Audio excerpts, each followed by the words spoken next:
Hi, and welcome to Alamo Film Group's Making Your Movie interview series.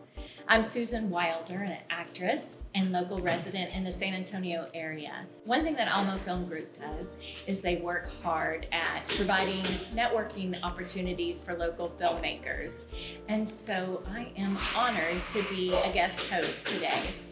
And we are here in the lovely Oya Coffee Shop in Los Patios Shopping Center. And today our guest is Celina Igwe. Hi. She is a newly emerging and award-winning filmmaker. Welcome, Celina. Thank you for being here. Thank you so much for having me. I'm so honored to be here. Yes. Okay, so we're just gonna hop right into it. Awesome. I would love to hear about what inspired you to become a filmmaker and when you realized that that is what you wanted to do. Oh my goodness. Where to even begin? Probably back when I was born.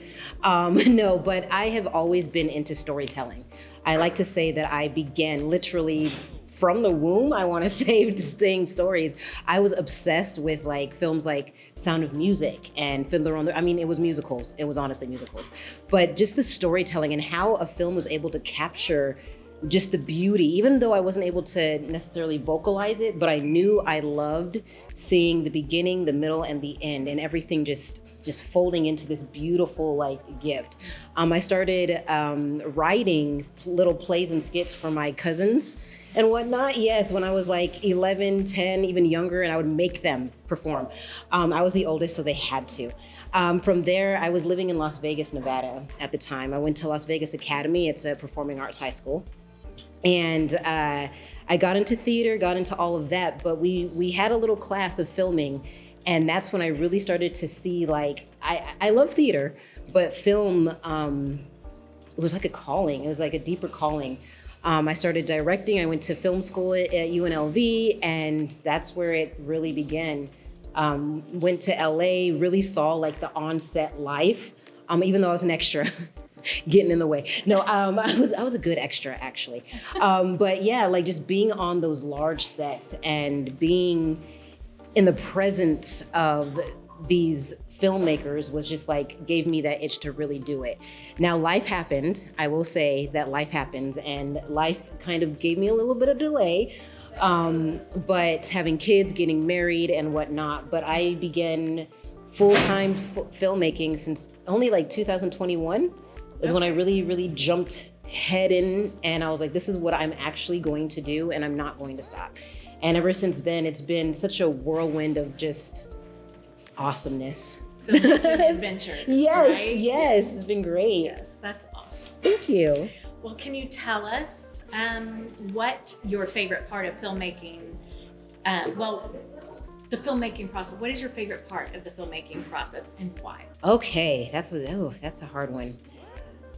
I have to combine it. It really is I'm a writer-director, and I love both of them. Even though writing sometimes drives me nuts, it's a bittersweet thing. But I love the idea of something starting just in my head, literally not existing at all, and then suddenly it has life and it has movement, and then it's a thing, you know. And that to me is 100% my favorite. I love it. And then you get to direct. And then the directing part of seeing it all come to life and being able to like put to words and put to action what's in my head. And then also I love collaborating, especially with other crew and the actors. And sometimes you actors surprise me, and what I thought would be a character in my head, you guys take it to the next level, and it's even better than what I could ever think of. And yeah, that's the best part of directing for me, is the collaboration and seeing something of us all working together for one beautiful moment that will last forever. Yes. Yeah. Yeah, I love that. I love that. Well, tell us what you like about filming in San Antonio, and is there anything that the city can do to help support filmmakers? That's a good question. You know, I'm new to the area. I just moved here in 2021, and I didn't have really any navigation. My first short I actually shot in Florida, and then wanting to focus here in San Antonio because just the culture is so rich and diverse, and there's so many beautiful locations, beautiful colors everywhere. I really wanted to get connected.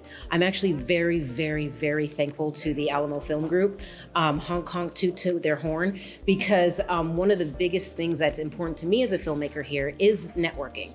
It's hard navigating through like all these these Facebook groups and whatnot.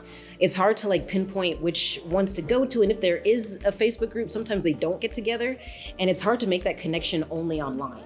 So having those opportunities to meet in person and talk to those people that will help collaborate, and you can help collaborate with them on projects is very important. And I wish there was even more of that. And I'm very thankful to Alamo Film Group for even having those opportunities, because I think it's important, especially here when we need that as a film group community. Yes. Yeah. So, do you have any current projects that you're working on? And can you tell us a little bit about that? I don't know, Susan. Do I have some current? No, I say that to her because she is actually, I'm totally spilling this. She is actually an actress in one of my upcoming films that I'm filming this month. I'm filming 2 this month because I'm crazy. But the first one is called Mama's Boys. I'm filming with a small group of predominantly African-American filmmakers here in San Antonio. And that is about two young men navigating the process of having a sick mother and what they're going to do as they, try to move on with or without her. And then I have our special number 10 film. It's both our short films, but number 10 is also featuring our wonderful Susan here. And it is about a little girl who has gone through a lot in her little young life, and she's just trying to find care, love, and stability. And both will be shot here in San Antonio. And yeah, I'm very excited. I'm very excited about them. Yes, I am too. Well, how can people find your work, and what can they do to support you? Oh man, well, currently most of my work is on Vimeo. That's basically my housed place. You can find me. My name is very unique. There's like one of me. Maybe there's another one somewhere, but it's usually me.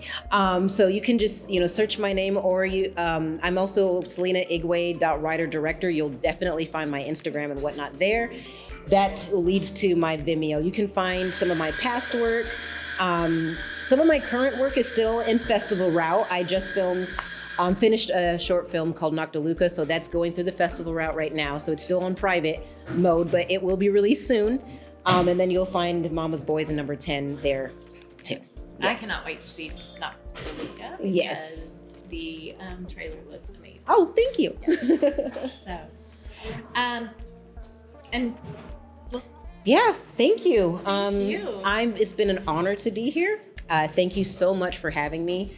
I'm excited to work with more filmmakers here in San Antonio, and whoop-de-whoop to Alamo Film Group. AFG all the way. Thanks for being here. You're welcome. And thank you for watching Alamo Film Group's Make Your Movie interview series here in this beautiful Oya coffee shop. And thank you, Celina, once again for your interview. Thank you. See you next time.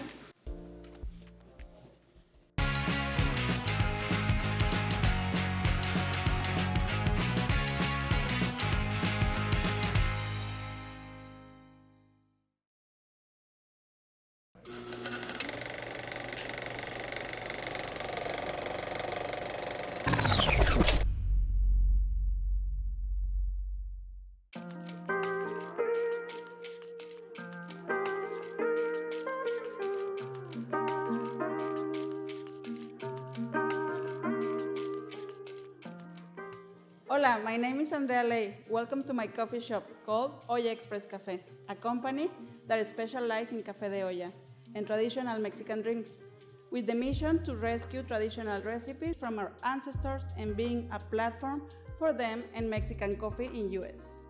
We love to serve you all with our great Café de Olla and signature drinks made with high quality. Recently, we started selling our star product piloncillo syrup at H-E-B, considered one of the best products in Texas.